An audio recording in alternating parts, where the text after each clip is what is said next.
Hello అండి. ఈరోజు నేను చూపించబోయే రెసిపీ వచ్చేసి కాకరకాయ వెల్లుల్లి కారం.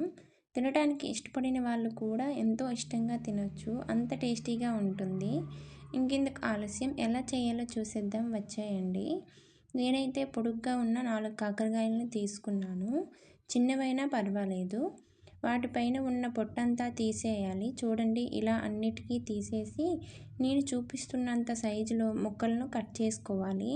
ఇలా కట్ చేసుకున్న వీటిని మరొక గిన్నెలోనికి ట్రాన్స్ఫర్ చేసుకొని అందులో అర స్పూన్ పసుపు, 1 స్పూన్ సాల్ట్ వేసుకొని నేను వీడియోలో చూపిస్తున్నట్లుగా ముక్కలకు పట్టేలా కలుపుకొని మూత పెట్టి అరగంట పాటు వదిలేయాలి. చూడండి, అరగంట తర్వాత మూత తీసి చూస్తే ఇలా చేతితో గట్టిగా ప్రెస్ చేసి కలిపి ఇలా గట్టిగా పిండుకోవాలి. ఇందులో ఉండే చేదంతా మనం ఇలా కడుక్కోవడం వల్ల పోతుంది. ఇలా 3 to 4 టైమ్స్ వాటర్ వేసి కడుక్కోవాలి. అందులో ఉండే పిక్కలను కూడా వేసుకోండి, బాగుంటుంది మనం ఫ్రై చేసుకునేటప్పుడు.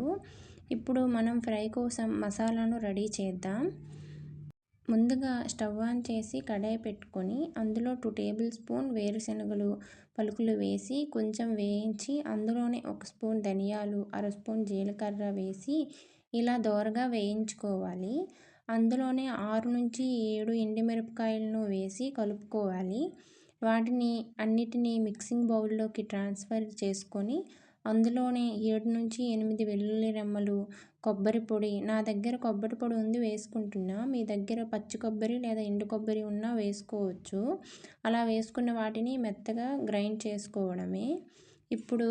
ఇప్పుడు స్టవ్ ఆన్ చేసి కడాయి పెట్టి అందులో 3 టేబుల్ స్పూన్ ఆయిల్ను వేసి కట్ చేసి పెట్టిన ఒక ఉల్లిపాయ తరుగును వేసుకొని కలుపుకోవాలి. అందులోనే కొద్దిగా కరివేపాకును వేసి 2 మినిట్స్ వేయించుకొని ఇప్పుడు మనం కడిగి పక్కన పెట్టుకున్న కాకరకాయ ముక్కలను వేసి కలుపుకొని అందులోనే అర స్పూన్ సాల్ట్ వేసి మూత పెట్టి మధ్య మధ్యలో కలుపుతూ ముక్కలు ఇలా సాఫ్ట్గా అయ్యేంత వరకు వేయించుకోవాలి.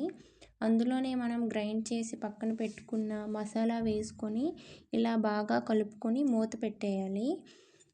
2 to 3 మినిట్స్ తర్వాత చూస్తే ఇలా దగ్గరికి వేగిపోతుంది. అందులోనే కట్ చేసి ఉంచిన కొత్తిమీరను వేసుకోవాలి. చూడండి, చూస్తుంటేనే రొయ్యల ఫ్రైలా అనిపిస్తుంది కదా. దానిలోనే కొద్దిగా నిమ్మరసాన్ని వేసుకొని రసంతో కానీ సాంబార్తో కానీ సర్వ్ చేసుకొని తింటే అంతేనండి, అద్భుతంగా ఉంటుంది. అలాగే వీడియో నచ్చినట్లయితే లైక్ చేసి మీరు కూడా ఒకసారి ట్రై చేసి ఎలా వచ్చిందో కామెంట్ చేయండి. ఇలాంటి మరెన్నో వీడియోస్ చూడడం కోసం మన ఛానల్ని సబ్స్క్రైబ్ చేసుకోండి.